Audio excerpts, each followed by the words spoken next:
तो इसलिए महाराज श्रीमद् भागवत महापुराण का श्रवण रसपान हमारे जीवन के लिए बड़ा लाभकारी माना गया। इसीलिए कम से कम जीवन में एक बार हर किसी से निवेदन है, अपने घर में छोटा ही आयोजन किसी से भी करवाओ, लेकिन अपने पितरों के लिए एक बार ये कर्म जरूर करवा लेना। और कुछ लोगों को तो मालूम ही नहीं होता महाराज भागवत है क्या, वो सोचते हैं बस कथा है कथा है। अरे भाई कथा है, लेकिन कथा से हमें लाभ क्या है? भाई करवा तो नहीं भागवत की कथा, लेकिन क्यों करवा ले? कोई कारण तो होगा। जब व्यक्ति को कारण पता चल जाता है, जैसे हाई स्कूल कर ले, क्यों कर ले भाई? भाई हाई स्कूल के बाद इंटर करना है, जॉब मिलेगी, नौकरी आगे तो है, इसलिए हाई स्कूल करना है, इंटर करना है।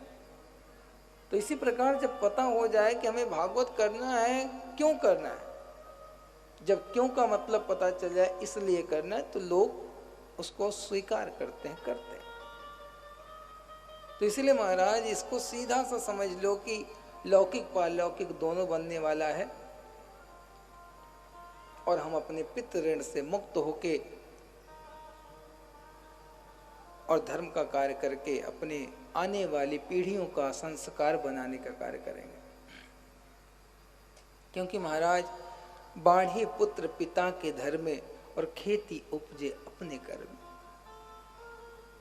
यदि किसी का बेटा बहुत अच्छे पद पे जा रहा है, बहुत ऊंचा जा रहा है, तो आपने इस जीवन में ये जान लो कि उसका पिता जरूर कुछ न कुछ धर्म किया है, अच्छा धर्म किया है। पिता को फल मिले या ना मिले धर्म करने का, लेकिन उसके पुत्र को जरूर मिल जाएगा। और महाराज हम धन अर्जन करते हैं, दिन रात एक करते हैं, किसके लिए? बेटे के लिए, बेटी के लिए, परिवार के लिए। यदि धन अर्जन करने के बाद हमने धर्म नहीं किया तो बेटा आगे चल के बेकार हो जाएगा।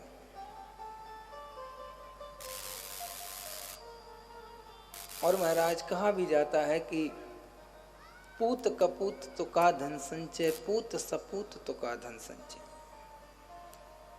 धन का संचय दोनों स्थिति में बताया गया ठीक नहीं है महाराज।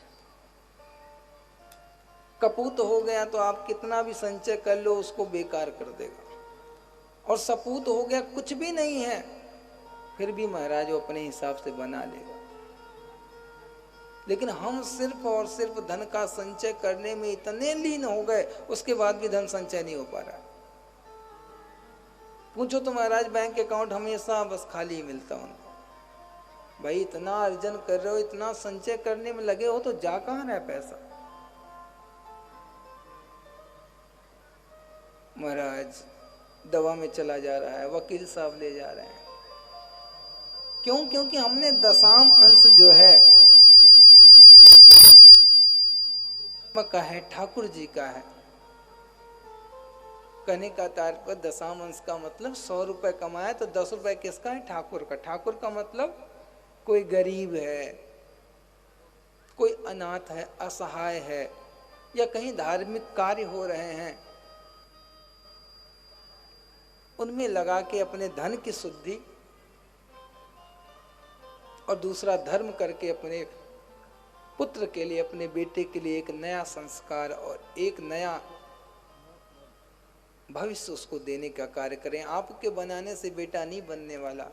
बनाना और बिगाड़ना परमात्मा के हाथ में है। इसलिए आप धर्म करके कम से कम परमात्मा को रिझाओ, मनाओ, जिससे पुत्र अपने आप ठीक हो जाएगा।